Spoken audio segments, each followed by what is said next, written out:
Languages I can speak are Bengali, Arabic. Languages I can write are Arabic, English, and I can also speak English. I can read and write English, and I can read Arabic.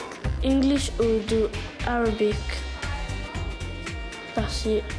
I know Urdu, Punjabi, and English. I can read and write Punjabi. I speak Punjabi with my grandma, I speak English with my dad, and I speak Urdu with my mum. And I can speak Spanish. Urdu, Gujarati, Bhojpuri, Portuguese. I can read Arabic. I can speak a little bit of it. I mostly speak Bengali and English.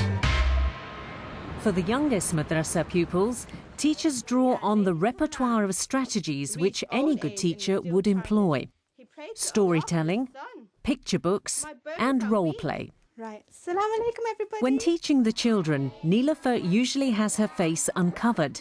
However, due to her beliefs, she was obliged to cover her face and hands for our filming.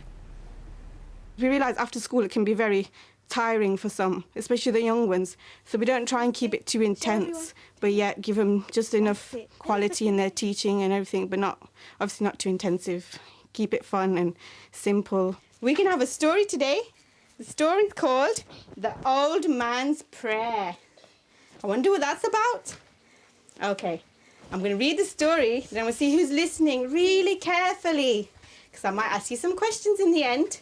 We normally find in general that younger children have a lower level of concentration, so we try and use a lot more interaction to try and get the younger children involved. Whenever the Prophet Zakaria visited Maryam alayhi salam, you can sit down now, Zakaria. Okay, good girl.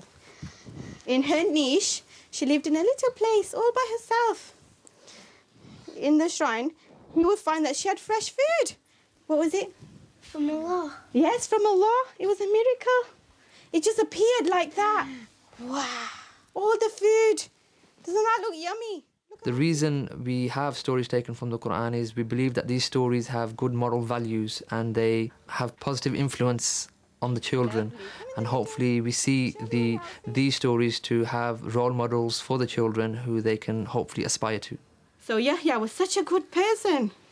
He never spoke back to his mommy and daddy. He loved the old and the young. He was good to his neighbours, mashallah. There's so many amazing things that Islam can teach about behaviours, morals, and way of life. It's lovely, you know, they get to really interact, and they love that. Try not to look at the fruit. For older students, the madrasa is also a place for them to discuss the reasons for elements of their faith. It's not just the post-9/11 world, but there are other issues like drugs, for example. There are issues around gangs, bullying. There are issues relating to, for example, having girlfriends and those kind of growing up things. How do you negotiate that? Because there is so much pressure on young Muslims. Can we have some of you telling us about your own experiences? Maybe you've been bullied in here or maybe at school. Yeah, when I was little, I used to get bullied, and then one day we were playing football, and he said that, pass me the ball, otherwise I'll hit you. And then one day I went to the teacher, and the teacher talked to him, and he never did it again. Excellent. That's the best thing to What's happening in schools nowadays, unfortunately, there's a lot of bullying going on. Some students suffer quietly. They don't go home, tell their parents. Some actually inflict the damage themselves. So it's important to show them how it affects people, their feelings, and the way we bring it is from the perspective, Islamic perspective, is about feelings, about hurting people, and how God will be angry with you. If you bully somebody, for example, what do you think you're doing to that person? He feels tortured. He feels tortured, maybe, yes? Angry. They might feel angry, yes. They feel hurt. They may feel hurt, good. We feel that madrasa can make children into good Muslims as well as good citizens. What they learn from madrasas are universal values about tolerance, about being good to your neighbours, etc. Teachings which are found within Islam. There you go. Excellent. I've seen this on my child. I've seen his behaviour in school, and even the community, and even on the streets where he plays with the kids. I can see a lot of effect of the madrasa having upon him.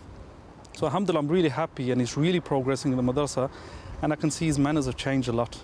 Just to conclude now, inshallah, we're going to have some recitation of the Holy Quran. If you just want to come to the front, inshallah.